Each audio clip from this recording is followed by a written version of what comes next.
On the morning of December 19, 1944, the temperature inside the stone barracks at Verdun had dropped to nearly unbearable levels.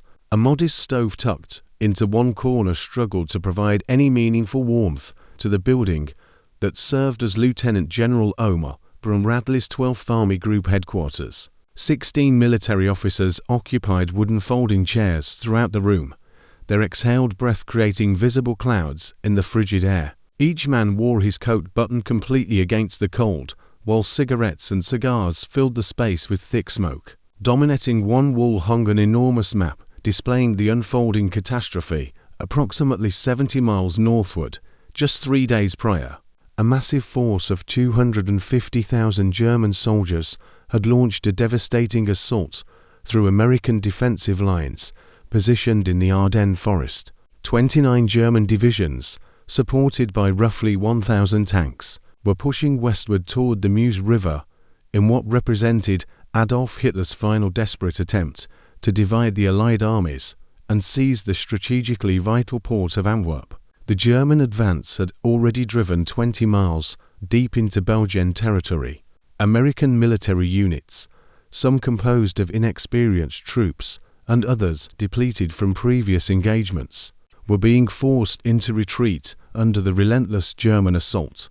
The small crossroads town of Bastogne found itself nearly encircled by enemy forces. Should the Germans succeed in capturing this town and its 7 converging roadways, nothing would prevent them from reaching the Meuse River and potentially advancing even further beyond. General Dwight Eisenhower, who held the position of Supreme Allied Commander, had convened this emergency gathering to formulate the Allied response to the crisis. Despite the grim circumstances confronting them, Eisenhower attempted to project an air of confidence. He addressed the assembled commanders with carefully chosen words, instructing them to view the present situation as presenting opportunities rather than representing disaster. He made clear his expectation that only cheerful expressions should be visible around the conference table. Among the assembled officers sat Lieutenant General George Patton, who alternated between sitting and pacing whenever space permitted, a cigar perpetually in his possession. His outward demeanor appeared cheerful, yet his mind worked constantly, calculating distances, evaluating road conditions, and determining fuel requirements. His Third Army was currently engaged in intense combat operations near Saarbrücken, while simultaneously preparing for a major offensive into Germany through the Saar region. The situation was about to demand a complete change of plans. Eisenhower proceeded to outline the military situation they faced. The Germans had achieved total surprise with their attack. The scale and intensity of the offensive far exceeded what any Allied intelligence had anticipated.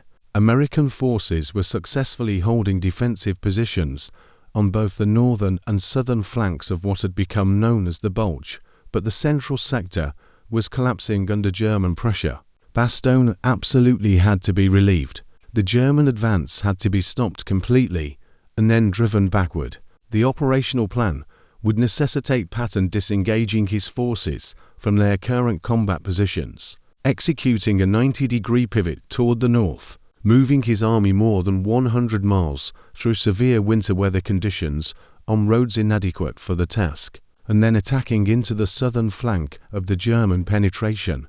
This represented a massive military undertaking of extraordinary complexity, the type of operation that typically required weeks of detailed planning, meticulous coordination of supply lines, comprehensive movement schedules for thousands of military vehicles, redistribution of ammunition stocks, allocation of fuel resources, and constant communication with subordinate units to ensure complete understanding of their roles and responsibilities. Eisenhower turned his attention directly to Patton. He informed George that he wanted him to command this movement, naturally under Bradley's supervision, and to execute a powerful counterattack employing at least 6 divisions. The critical question followed immediately, asking when Patton could begin the operation. Patton's response came without any hesitation whatsoever. He stated that, as soon as the meeting concluded, he could launch his attack on the morning of the day after tomorrow. The room fell completely silent. Multiple officers stared in outright disbelief at what they had just heard. Several British officers present actually began laughing, convinced that Patton was making another one of his characteristically boastful and unrealistic claims.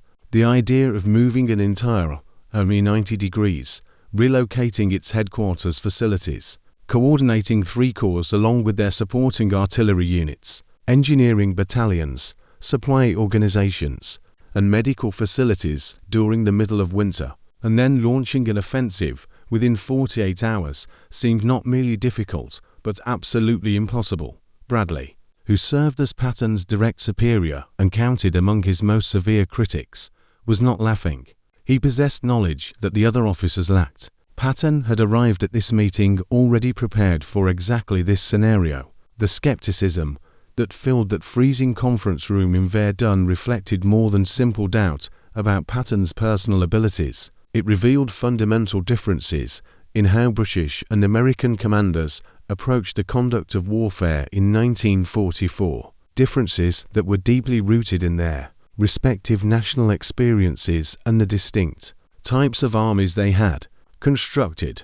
The British Army fighting in Northwest Europe operated under significant constraints that influenced every decision made by its commanders.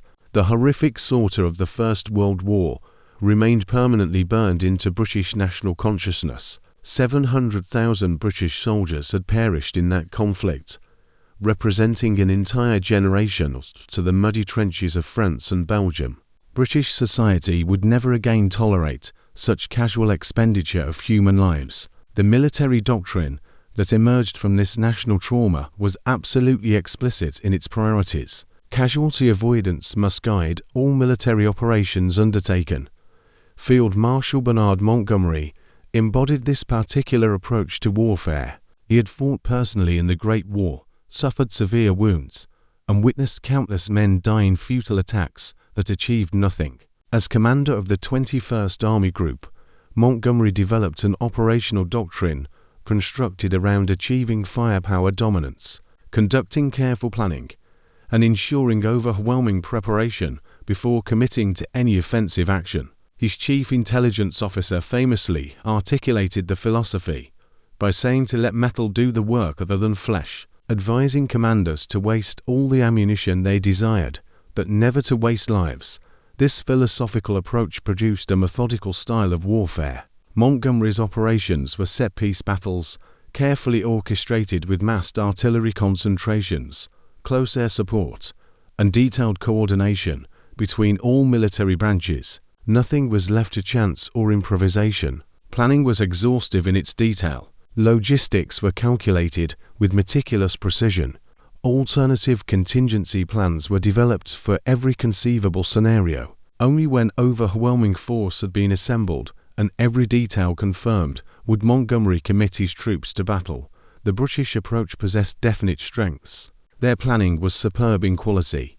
Their logistics functioned with remarkable efficiency. Their administration, medical services, and communications systems were excellent. They concentrated force effectively and employed artillery with devastating precision. When British operations succeeded, they did so while incurring relatively modest casualties given the scale of combat involved. Montgomery preserved the fighting strength of his army, a consideration driven partly by genuine care for his soldiers and partly by cold strategic calculation. Britain needed an intact army for occupation duties in Germany and a victory, and to maintain the empire in the post-war period. However, this methodology required substantial time to implement properly. Operation Market Garden in September 1944 illustrated both the approach and its inherent limitations. Montgomery conceived what he considered a bold plan to seize bridges across the Rhine River in Holland, an operation that potentially could end the war by Christmas. The plan would deploy 35,000 airborne troops in what would be the largest airborne operation ever attempted in military history. The British Second Army would drive up a single road to relieve the paratroopers who would be holding the bridges. Eisenhower approved the plan on September 10th. The operation launched on September 17th, providing just 7 days for planning, preparation, and execution. From Montgomery, this represented hastily conceived planning. The British airborne forces landed too far from their designated objectives. No proper planning maps were created for the operation because insufficient time existed. Commanders received their operational orders only 5 days before execution was scheduled. As military historians later noted, the planning and training for airborne drops at Sicily and Normandy had taken months to complete properly. Market Garden had barely a week. The operation came tantalizingly close to achieving success, but ultimately failed to accomplish its objectives. British paratroopers fought with extraordinary heroism at Arnhem, but could not hold the bridge over the Rhine. Of 10,000 men who landed, only 2,000 managed to make it back to Allied lines. Montgomery would later claim the operation was 90% successful, but the Rhine remained uncrossed, and the war would continue well past the Christmas deadline everyone had hoped for. The British method was not wrong or flawed in conception. It suited Britain's particular circumstances, its manpower constraints, its political requirements, and its established military culture. Montgomery's forces won battles consistently and advanced steadily toward Germany, but the approach required time, resources, and careful preparation.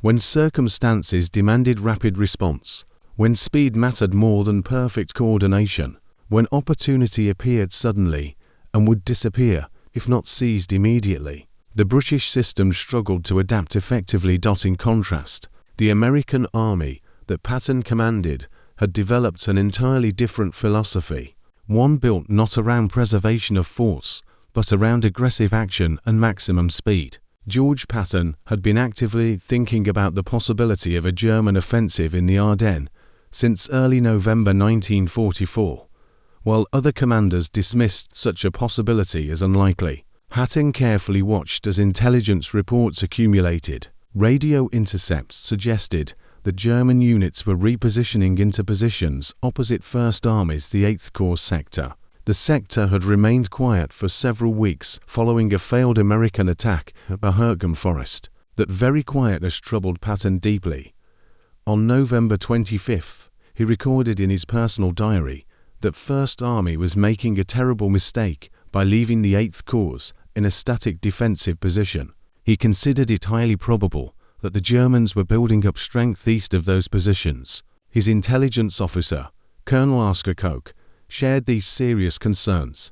Koch had correctly predicted every major German action since Patton's Third Army had landed in France. He possessed an unusual ability to see patterns in intelligence data that others routinely missed. On December 9th, Koch's intelligence section intercepted radio messages indicating German offensive preparations were underway. Most Allied intelligence officers dismissed these signals as deception measures or considered them evidence of purely defensive preparations. Koch believed otherwise. He sent a detailed report to Supreme Headquarters warning of continuing German buildup east of First Army's the 8th Corps area. The report was duly noted, but no action was taken based upon it. Patton trusted Koch's instincts completely. On December 12th, 4 full days before the German offensive actually began, Patton ordered his staff to prepare contingency plans. If the Germans did attack through the Ardennes and Third Army was called upon to counterattack, what specific actions would be required? His staff officers immediately went to work on the problem. They developed 3 separate operational plans, each one designed for a different scenario that might develop. The first plan, codenamed Scent, would strike at the base of any German penetration, cutting it off at its root. The second and third plans involved different axes of attack depending on where Eisenhower wanted the main effort directed. Each plan included detailed specifications of which divisions would move, which roads they would use, how supply lines would be reorganized, where ammunition dumps would be relocated, and how headquarters would relocate forward to control operations. This represented characteristic Patton command style. He believed firmly in constant motion, relentless pressure, and seizing opportunity whenever it presented itself. His personal philosophy was straightforward and simple. In war, you must always keep pushing forward or you will never achieve your objective. He had trained his staff officers to think ahead constantly, to anticipate contingencies, and to be ready to move instantly when orders arrived. When Bradley telephoned on December 18th, instructing Patton to send his 10th Armored Division north and ordering him to Luxembourg for a meeting, Patton immediately understood what was coming. That evening he assembled his key staff officers and explained the situation developing in the Ardennes. He outlined his 3 contingency plans in detail. Once he attended the meeting at Verdun and learned exactly what Eisenhower wanted, he would simply telephone his deputy, Major General Hobart Gay, and provide a single code word. That word would activate whichever plan best fit the situation as it had developed. By midnight on December 18th, before the Verdun meeting ever took place, one combat command of 4th Armored Division had already started moving north towards Longwy. Throughout the night, 3rd Army staff officers worked continuously on detailed movement orders. They calculated precise fuel requirements, identified potential choke points on the road network, coordinated with Corps commanders, and prepared communications procedures that would be needed. This preparation was not the product of luck or intuition. It was the direct result of a command philosophy fundamentally different from the British approach. Patton emphasized speed and aggression over perfect preparation. He believed opportunity in war was fleeting and had to be seized immediately whenever it appeared. He accepted levels of risk that British commanders would consider absolutely reckless. He pushed his subordinates hard, constantly demanding they move faster, attack sooner, and maintain relentless pressure on the enemy at all times. His staff had learned to work according to this philosophy. They anticipated requirements before being asked. They prepared multiple options for any situation. They stayed flexible and adaptable. When orders came, they could execute operations within hours rather than requiring days or weeks. This methodology had been refined over to full years of combat operations from North Africa through Sicily and into France. Patton's Third Army was a finely tuned machine specifically designed for rapid maneuver warfare. So when Patton informed Eisenhower he could attack in 48 hours, he was not boasting or making empty claims. He was simply stating what his staff had already prepared and what his army was trained to execute. Patton departed the Verdun conference at 9:15 on the morning of December 19th. He walked to his staff car, accompanied by Bradley and Eisenhower, still discussing details of the counterattack as they moved. As Eisenhower prepared to depart, a sergeant from a medical battalion approached and asked if he could have his photograph taken with the 2 generals. They agreed to the request. Eisenhower told Patton to move over and allow the soldier to stand in the middle position. Then Patton climbed into his vehicle for the drive back to his headquarters in Nancy. At 9:45, he telephoned his chief of staff, Major General Hobart Gay. The conversation was extremely brief. Patton gave a single word, the code that activated the contingency plan his staff had been preparing since December 12th. Third Army's massive pivot northward was officially underway. The scale of what happened next remains one of the most remarkable feats of military logistics in the entire Second World War. Patton had promised to attack with 3 divisions within 2 to 3 days. To fulfill that promise required moving the better part of an entire army corps over 100 miles through one of the worst winters Europe had experienced in decades, repositioning thousands of vehicles, relocating ammunition dumps, redirecting fuel supplies, and coordinating the movement of approximately 130,000 men, along with their supporting artillery, engineers, medical units, and supply trains.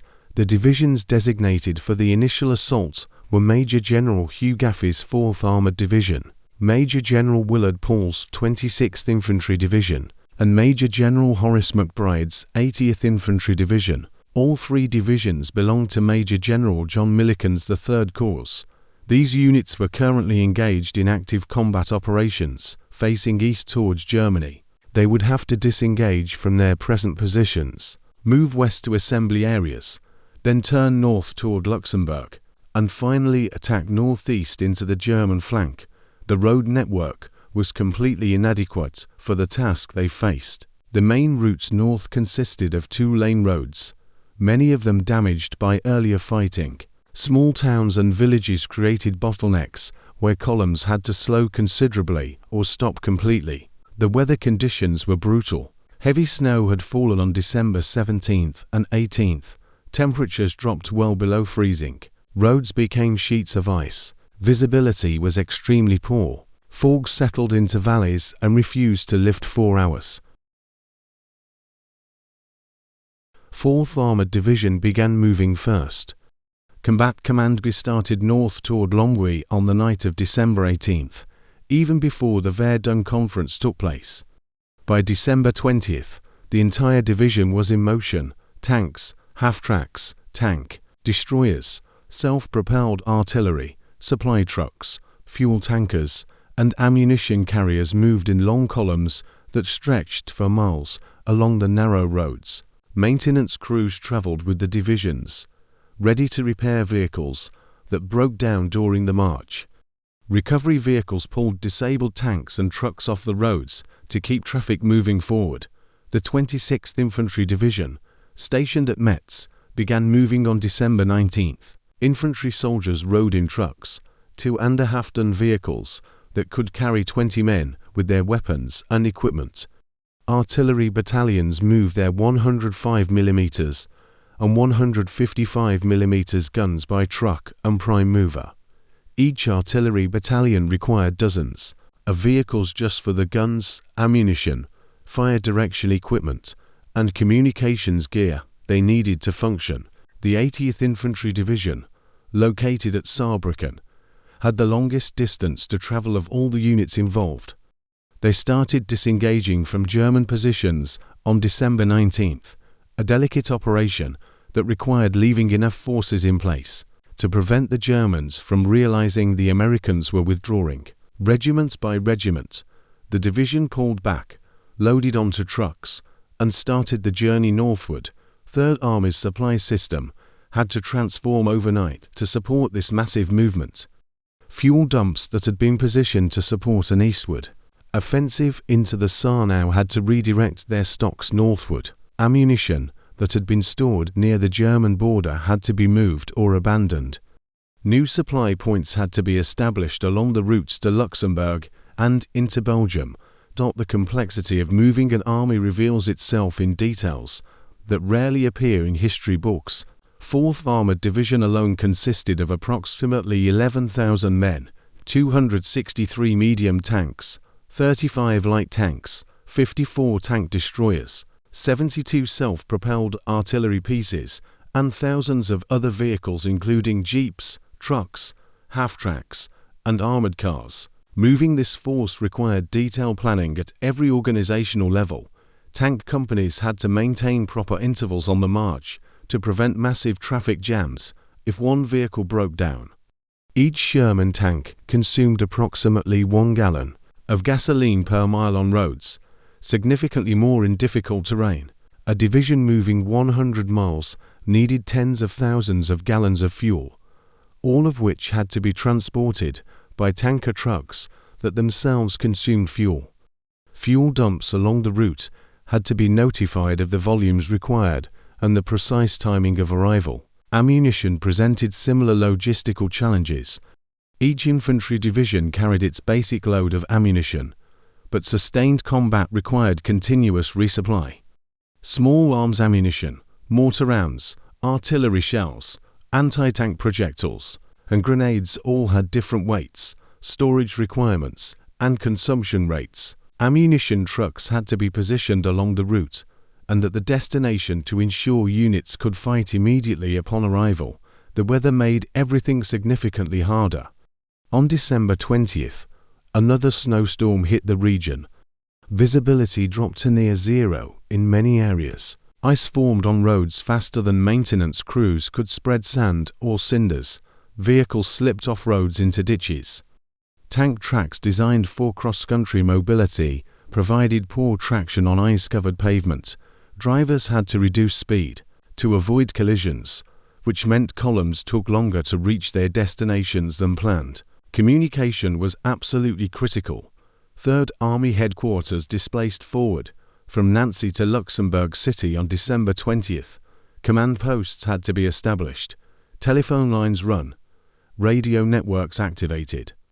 Corps headquarters moved simultaneously. Division headquarters followed.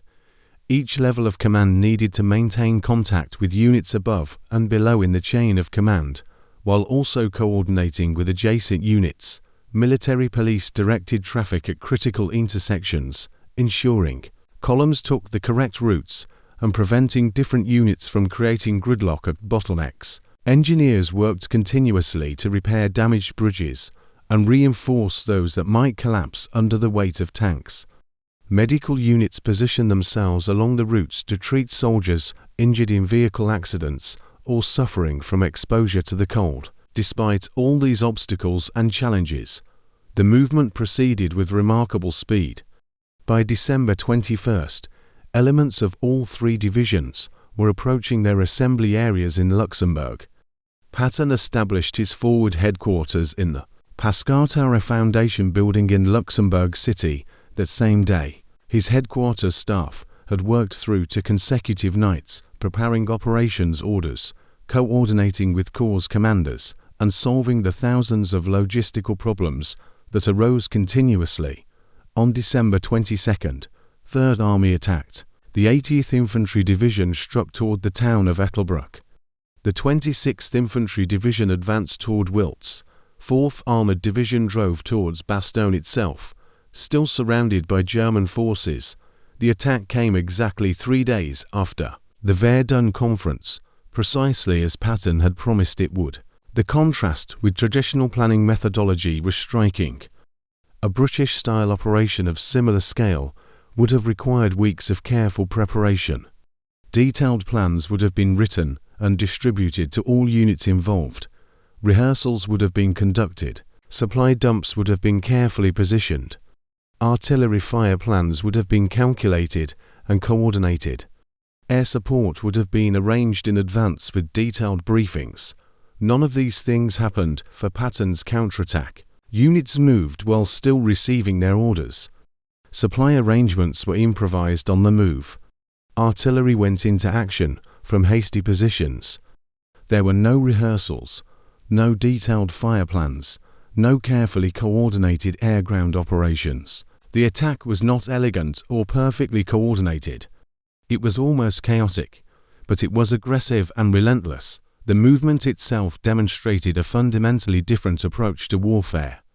Where British doctrine emphasized overwhelming preparation, American doctrine under Patton emphasized speed and momentum above all else. Where Montgomery required certainty before committing forces, Patton accepted risk and chaos as inevitable costs of maintaining initiative. The road to Bastogne was absolute hell. 4th Armored Division fought for every mile against German forces, trying desperately to prevent relief of the surrounded town. Combat Command B, led by Lieutenant Colonel Creighton Abrams, pushed north through Martlange on December 23rd. German resistance was fierce and determined. Artillery fire rained down on the American columns continuously. Anti-tank guns positioned in villages knocked out Sherman tanks at close range. The advance measured in hundreds of yards per day, sometimes even less. Weather remained terrible throughout. Snow continued falling. Temperatures stayed below freezing. Visibility was so poor that tank commanders couldn't see more than a few hundred yards ahead. The narrow roads forced tanks and vehicles into single file, making them extremely vulnerable to ambush. When German anti-tank fire disabled the lead tank, the entire column stopped until engineers could push the wreck aside or recovery vehicles could tow it away. Inside Bastogne, the situation was desperate. The 101st Airborne Division and elements of other units, approximately 15,000 men total, had been surrounded since December 20th. They were running critically low on ammunition and medical supplies. Food was becoming scarce.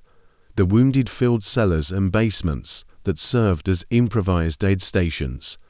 German artillery pounded the town continuously. On December 22nd, the German commander sent a surrender request to Brigadier General Anthony McAuliffe, commanding the Bastogne defenders. McAuliffe's reply was a single word that would become famous: nuts. The response perfectly captured the American determination not to surrender regardless of circumstances. Patton visited forward units daily, pressing commanders to move faster, attack harder, and maintain pressure on the enemy. He understood intuitively that speed was everything in this situation. The longer Bastogne remained surrounded, the weaker its defenders became. The longer 4th Armored Division took to break through, the more time the Germans had to reinforce their positions. Every hour mattered critically. On December 23rd, the weather finally cleared enough for air operations. Allied aircraft filled the skies in massive numbers. Fighter bombers attacked German positions relentlessly.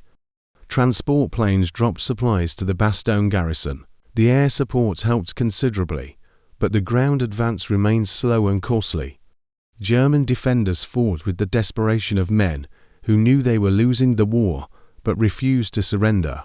On December 26th, late in the afternoon, elements of 4th Armored Division's Combat Command Reserve broke through the German lines south of Bastogne. Lieutenant Colonel Creighton Abrams led the final push. His tank smashed through the last German defensive positions and reached the Bastogne perimeter. The siege was broken. Exactly 1 week after the Verdun conference, Patton had fulfilled his promise completely. The corridor to Bastogne was narrow, only about 500 yards wide at some points. German forces immediately counterattacked, trying to close it. Fighting continued 4 days as American forces worked to widen the corridor and strengthen the defensive line. But the critical objective had been achieved. Bastogne was no longer isolated. Patton drove through the corridor into Bastogne shortly after it was opened. He toured the battered town, saw firsthand the destruction from German bombardment, and met with McAuliffe and his exhausted defenders. On January 14, 1945, he pinned the Distinguished Service Cross on McAuliffe in a ceremony held amid the ruins. The relief of Bastogne became one of the defining moments of the Battle of the Bulge. American forces had absorbed a massive German attack, held critical positions against overwhelming odds, and then counterattacked with speed that caught the Germans completely off balance. The German offensive, Hitler's last gamble in the West, had failed decisively. The initiative had shifted permanently to the Allies. What made Patton's achievement remarkable was not just the military success itself, but the extraordinary speed of execution. He had taken an army engaged in one offensive, pivoted it 90 degrees, moved it over 100 miles in winter conditions, and launched a new offensive in 72 hours. No army in the world could match this performance. The British certainly couldn't accomplish such a feat. Even the Germans, famous throughout the war for mobile warfare, would have required substantially more time for such an operation. The contrast revealed everything about how different armies fought and what different philosophies of command could achieve under pressure. The Battle of the Bulge continued 4 weeks after Bastogne was relieved. American forces pushed back German gains throughout January 1945. By the end of the month, the Allies had reclaimed all territories to the German offensive. The bulge in the Allied lines was eliminated. German forces withdrew behind their original defensive positions, having accomplished nothing except the destruction of their own remaining offensive capability. The cost was absolutely staggering. American casualties totaled approximately 81,000 men killed, wounded, or missing. German casualties exceeded 100,000. Hundreds of tanks and vehicles were destroyed on both sides. The German losses were completely irreplaceable. Germany's strategic reserve, carefully hardened specifically for this offensive, was gone forever. The men, tanks, fuel, and ammunition expended in the Ardennes could never be reconstituted. For the German war effort, the bulge was absolutely catastrophic. Hitler had gambled everything on achieving a decisive victory that would split the Allied armies and force a negotiated peace in the West. When that gamble failed completely, Germany had no reserves left to defend against the inevitable Allied offensives that would come in spring. The road to Berlin lay open for the Allies. The battle demonstrated both significant vulnerabilities and remarkable strengths. American intelligence had failed to predict the offensive accurately. The initial German surprise was complete. Units holding the Ardennes sector were either inexperienced or exhausted, exactly as Bradley had gambled when he thinly defended that region. The gamble nearly proved disastrous, but the American response, once the initial shock wore off, was remarkably effective. Eisenhower immediately grasped the situation and issued orders to contain the German advance. Critical crossroads like Bastogne were reinforced. Fuel and ammunition were moved out of the German path. Reserves were committed to hold the northern and southern shoulders of the penetration, and Patton's Third Army executed its rapid counterattack that prevented the Germans from consolidating their gains. The battle revealed something fundamental about American military capability. In 1944, the United States had built an army specifically designed for mobility and aggressive action. American doctrine emphasized speed, flexibility, and maintaining initiative through relentless offensive pressure. American logistics, although often criticized for various shortcomings, proved capable of supporting rapid maneuvers across great distances even in terrible weather conditions. Patton's achievement at Bastogne became legendary precisely because it embodied these distinctive American strengths: his willingness to accept risk, his emphasis on speed over perfect preparation, his demand that subordinates move faster and attack sooner, and his staff's ability to plan and execute complex operations with minimal preparation time all represented a distinctly American approach to warfare. This approach certainly had weaknesses. American attacks were frequently less carefully coordinated than British operations. American casualties in some battles were higher than necessary because units attacked before all supporting elements were properly in place. American commanders sometimes made mistakes that better preparation might have prevented. Patton himself was notorious for pushing his forces so hard that they occasionally outran their supply lines completely. The Bulge demanded speed above all else. The Germans had achieved complete surprise and were driving west rapidly. Every hour they gained allowed them to advance further, capture more supplies, and threaten more critical objectives. Waiting for perfect preparation would have been absolutely disastrous. The situation required immediate counteraction, even if that meant attacking before everything was ideally positioned. Patton's system was designed for exactly this scenario. He could respond immediately because immediate response was what his army practiced constantly. The cost was accepting higher risk of things going wrong, accepting that coordination would be imperfect, accepting that some units would go into battle before they were fully prepared. Montgomery's system would have responded very differently. He would have insisted on more time to prepare, more careful coordination, more complete logistics arrangements. His attack, when it came, would have been more powerful and better supported. But it would have come days or weeks later, by which time the situation might have deteriorated beyond recovery. The historical record shows clearly what happened. Patton attacked on December 22nd, 3 days after the Verdun conference. His forces fought their way to Bastogne and broke the siege on December 26th. The German offensive was stopped and then reversed. American forces regained all lost ground by the end of January. Whether Montgomery could have done better is fundamentally unknowable. He was given command of the northern sector of the Bulge, where his forces, including elements of British the 30th Corps, helped contain the German advance effectively. Montgomery's methodical approach worked well in that sector, but the critical decision point was Bastogne, and there Patton's speed proved decisive.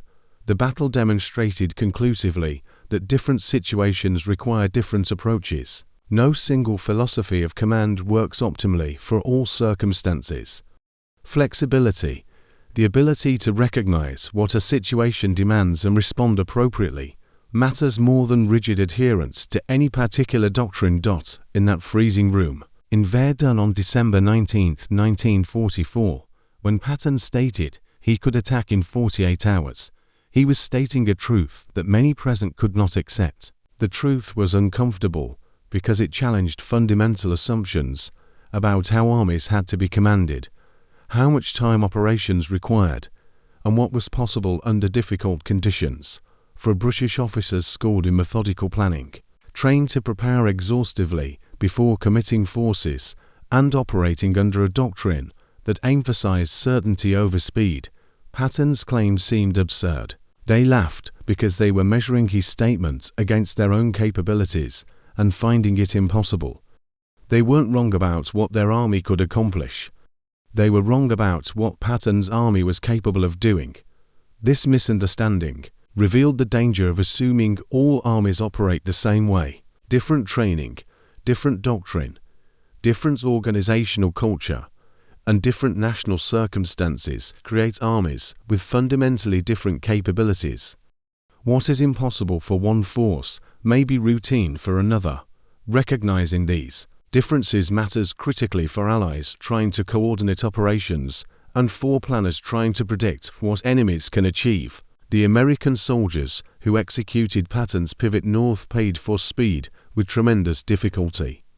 They drove through snowstorms on icy roads. They went into battle from hasty positions without complete supply arrangements. They attacked strong points without the massive artillery preparation that British forces would have demanded. They accepted risks that more cautious commanders would have considered completely unacceptable. Many died in the fighting for Bastogne. 4th Armoured Division suffered heavy casualties breaking through the German lines. Infantry divisions attacking on the flanks lost men to German artillery and counterattacks. The quick response that saved Bastogne cost American lives. Whether a slower, more carefully prepared operation would have cost fewer lives is impossible to know definitively. The defenders of Bastogne would not have survived long enough for a more methodical relief effort. The Battle of the Bulge was the largest and bloodiest battle American forces fought in Western Europe. It came at a moment when many believed the war was nearly over, when soldiers hoped they might survive to return home, when the end seemed tantalizingly close. Instead, they faced one more desperate battle in freezing conditions against an enemy who refused to accept inevitable defeat.